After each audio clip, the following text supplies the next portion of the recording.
Seja bem-vindo ao React Bíblia. Eu sou o pastor Diogo Agostinho. Você está nesse canal que lê a Bíblia reagindo. Que tal você assistir os outros vídeos da carta aos Gálatas? Que tal você se inscrever no canal, deixar seu like? Que tal você mandar para alguém que gosta de ler a Bíblia? Quem sabe tem alguém que você conhece que está tendo dificuldade. Manda para essa pessoa, tá? E vamos juntos primeiro fazer uma pergunta. A lei nos foi dada para salvação ou para nos condenar? E aí? E essa questão da lei, hein? Como é que nós vamos resolver isso em nossas vidas? Lendo Gálatas 3, 15 a 29. Paulo começa no versículo 5. Irmãos, apresento-lhes um exemplo da vida diária. Ninguém pode anular ou fazer acréscimos a uma aliança irrevogável. Nós vamos agora para um próximo argumento de Paulo em favor da justificação pela fé. Vamos lembrar que nós temos aqui uma batalha entre a justificação pela fé e a justificação pelas obras. E o argumento de Paulo agora é um assunto da vida diária. E ele está falando aqui, sobre alguma coisa que anula, alguma coisa aqui que faz acréscimos. Mas ele diz, olha, ninguém pode anular ou fazer acréscimos a uma aliança irrevogável. Qual é um tipo de aliança irrevogável? Nós podemos pensar aqui, por exemplo, no casamento. E é algo que você promete para alguém que depois ninguém, vamos voltar aqui, ninguém pode anular ou fazer acréscimos. Vamos continuar com Paulo, reagindo ao que ele diz? Ele diz no versículo 16: Pois bem, vamos lá. Deus fez a promessa a Abraão e a seu descendente. Observem, Paulo está falando aos Gálatas, que as Escrituras não dizem a seus descendentes, como se fosse uma referência a muitos, mas sim a seu descendente, isto é, Cristo. Então agora o foco de Paulo aos Gálatas é chamar a atenção deles sobre a promessa. Tinha gente querendo chamar a atenção deles sobre a lei. Daqui a pouco nós vamos ver sobre isso, mas Paulo começa o seu raciocínio com os Gálatas falando que Deus fez a promessa a Abraão e Deus fez a promessa a seu descendente. E Paulo interpreta o texto do Antigo Testamento dizendo que o descendente lá de Gênesis é Cristo. Vamos seguir com Paulo. Ele diz no versículo 17: É isto que quero dizer.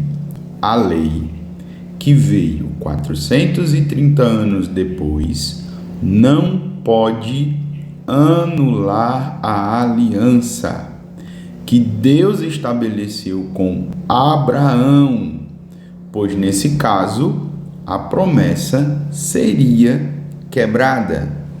Então, agora Paulo destaca para os Gálatas a ordem correta das coisas. Se as pessoas que chegaram lá estavam dizendo que a lei veio ou está em primeiro lugar na vida de uma pessoa, Paulo está dizendo, opa, em primeiro lugar veio a aliança. A aliança está em primeiro lugar. E aí Paulo diz, essa lei, ela veio, vamos colocar ela no lugar certo, ela veio depois, ela está em segundo lugar. Vamos tirar essa lei daqui? Sai daqui, você não está em primeiro lugar, você está em segundo lugar. Primeiro veio a aliança. E essa lei que veio depois, ela não pode anular a aliança.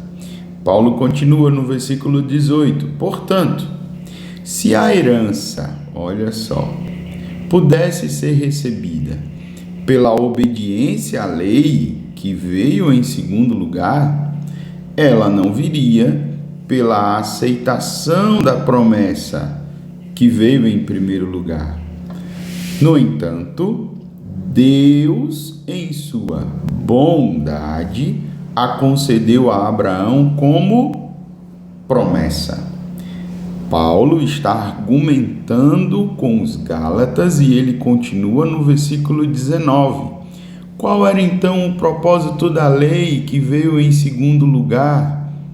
Ela foi, olha aqui que palavra importante nós precisamos destacar, acrescentada à promessa. Para quê? Para mostrar, ela teve um objetivo, para mostrar às pessoas os seus pecados, tá? Para mostrar às pessoas os seus pecados. Esse é o propósito da lei. Nós precisamos entender esse propósito da lei. A lei tem a ver com os nossos pecados. Mas a lei, olha o que Paulo diz aos Gálatas, ela deveria durar apenas até a vinda do descendente prometido. No versículo seguinte, ou na continuação do versículo, Paulo diz: por meio de anjos, a lei foi entregue a um mediador. Então vamos lá, quem é esse mediador aqui? O mediador na época era Moisés. E o que é que Paulo continua dizendo? O mediador só é necessário quando dois ou mais precisam chegar a um acordo. E Deus não precisa chegar a um acordo. Deus é um só. Vamos continuar no raciocínio de Paulo. Existe, portanto, algum conflito entre a lei e as promessas? Será que uma precisa anular? É uma disputa? Qual é a resposta de Paulo? E nós estamos acostumados já às perguntas retóricas de Paulo, né? Ele faz perguntas, mas essas perguntas são retóricas. Existe, portanto, algum conflito entre a lei e as promessas de Deus? De maneira nenhuma. Se a lei fosse capaz de nos conceder nova vida, seríamos declarados justos pela obediência à lei. Então, a lei veio para nos declarar justos? Não. Vamos entender por que essa lei veio. As Escrituras afirmam: somos todos prisioneiros do pecado. Olha aqui para que é que a lei veio: para nos convencer da nossa situação espiritual. Todos somos escravos do pecado. De modo que, olha aí, os que cremos recebemos a promessa de libertação pela fé em Cristo Jesus. Ou seja, se não houvesse o entendimento da lei, não haveria o entendimento da libertação. Então vamos seguir com Paulo, versículo 23. Antes que o caminho da fé se tornasse disponível, fomos colocados sob a custódia da lei e mantidos sob a sua guarda, até que essa fé fosse revelada. Eu quero usar uma ilustração para você entender isso numa criança, tá? A criança precisa de ordens. A criança precisa de regras. A criança precisa de limites.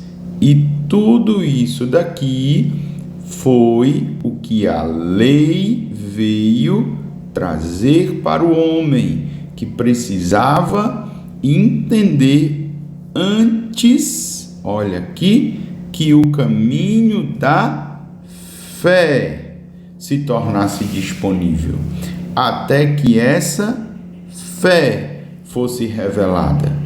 Agora, no versículo 24, Paulo diz aos Gálatas, em outras palavras, vamos lá, a lei foi nosso guardião até a vinda de Cristo. Ela nos protegeu de novo até que, por meio da fé, pudéssemos ser declarados justos. Agora, olha que coisa feliz podemos destacar.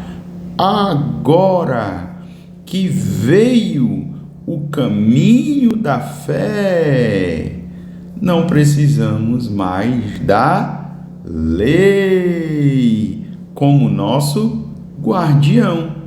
Que raciocínio fantástico! Estamos reagindo a Gálatas e agora Paulo está concluindo dizendo: pois todos vocês, Gálatas, todos vocês, cristãos, todos vocês são filhos de Deus por meio da fé em Cristo Jesus.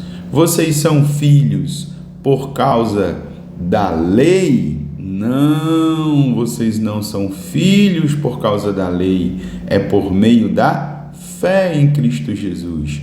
Todos que foram unidos com Cristo no batismo se revestiram de Cristo.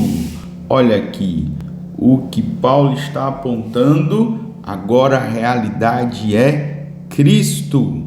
No 28 ele faz um destaque maravilhoso, olha. Não há mais judeu, nem gentio, escravo, nem livre, homem, nem mulher, pois todos vocês são um em Cristo Jesus. Cristo é a grande realidade que precisa agora ser compreendida e destacada para que todos consigam perceber que é aqui que nós temos a nossa salvação.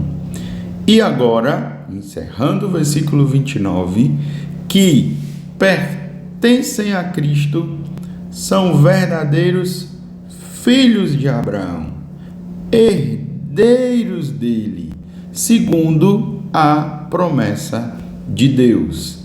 E aí eles estão deixando de pensar na lei, entendendo que a lei veio para revelar o pecado, para pensar em Jesus, que veio para trazer a salvação. Muito bem, reagimos juntos a Gálatas capítulo 3, versículos 15 a 29, Continuamos no próximo vídeo.